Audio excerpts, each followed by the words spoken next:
handling the press decently well early in the game, and then things kind of unraveled from there. What changed in terms of handling their press?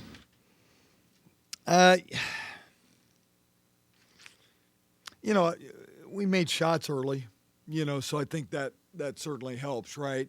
I thought, any pressing team, I think, they're counting on that they wear on you a little bit over time, and so they're good at what they do, and we didn't handle it as well as we needed to. We had some mistakes in the flow of the game that were critical, and and then they get pretty excited when they get some turnovers and they play better. So we needed to handle their push much better than we did. What makes their press so unique and so special? They've got good pieces. I mean, you got super quick guards. They've got good instincts. They like it. You can tell they feed off of it. And it's just, it's become kind of this particular group's DNA with Quinterly and Harrison at the top of that. They're very, very quick. And so if you make the slightest mistake, they make you pay for it. Did you have any type of special game plan going in to kind of tone down the press and limit those opportunities for West Virginia? Yeah, you didn't see it? We did. We did. We saw it occasionally, but not often enough. How much of the struggling shooting tonight was just missing open shots, and how much of it was maybe unable to create? Well,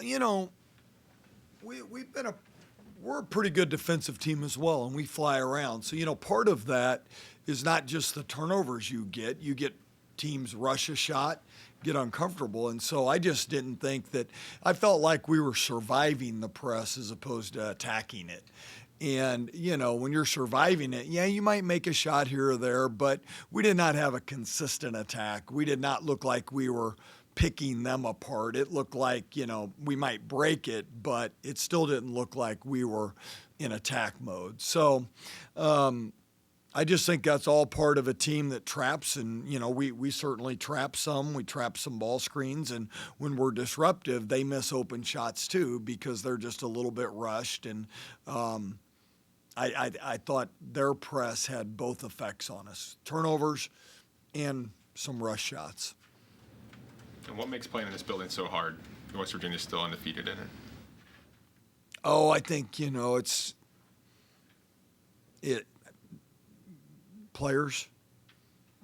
If you got bad players, the building's not going to win you any games. You got to have good players. I don't think there's any, there's no, I don't really have a great answer other than they have really good players and they're a good team. Their fans are good.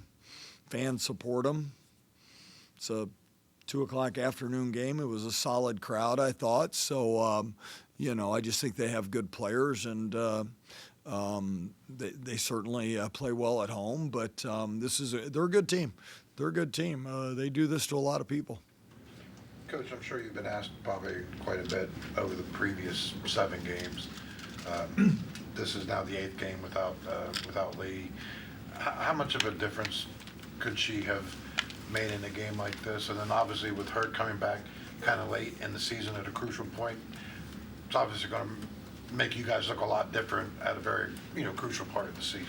Yeah, well, I thought the one kid that Jordan Thomas had a great day, and we did not have a matchup for her, and certainly our center struggled with her, and Lee's a veteran. She's been through it, physical, size, all of that, but that was a matchup that gave us a lot of problems today.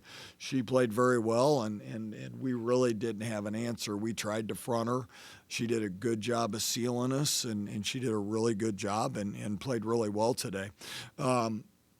We look like we're getting Lee back next game, so we're excited about that.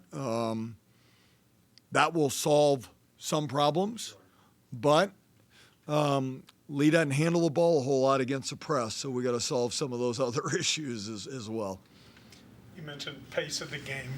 It seemed like you did a good job when you were able to attack it, getting it down court quickly. West Virginia wasn't able to trap, put the pressure on in the backcourt. Is it then difficult, though? You say, hey, you want to push it, see if you get something there, but then get back out and run your offense so that you're not rushed? Yeah, there's that balance that you got to find, and when you're able to find it in your attack, then it's really good. When I talk about survival mode, we felt like we would break the press on one side, but then everybody else would just almost relax, and we did not want to give what we call a free press, where you get all the advantages, but we don't attack you. And so, we just didn't attack it as well as I would have liked. Once again, there were moments where we did, but then the critical mistakes that we made came in some critical points. We got it to single digits, had the big turnover on the rebound. I mean, there were opportunities for us, and we just didn't take advantage of it. Coach, K-State, Baylor, Utah, WVU, TCU, I don't know, 6 teams that are all kind of, can you pick a winner out of any of those 6? I mean, what are we looking for here at this, last couple weeks here? Well, I felt like a couple, 2-3 weeks ago, anybody within a game at this point was could vie for a conference championship. I felt like anybody within a game, and I haven't looked far enough to see people's schedules or anything like that. But I think when you get down to 3 games left, if you're within a game, then you've got an opportunity. So I think we've got that opportunity. We've got a couple home games coming up, and but I think that group. I don't know the exact records of everybody, but there's a lot to play for right now, right? There's conference tournament seeds, there's top 16 seeds. There's a lot to play for, and that particular group you mentioned has a lot to play for right now. Anything else for Coach Mittie? All right. Thank you, everybody. Thank you, guys.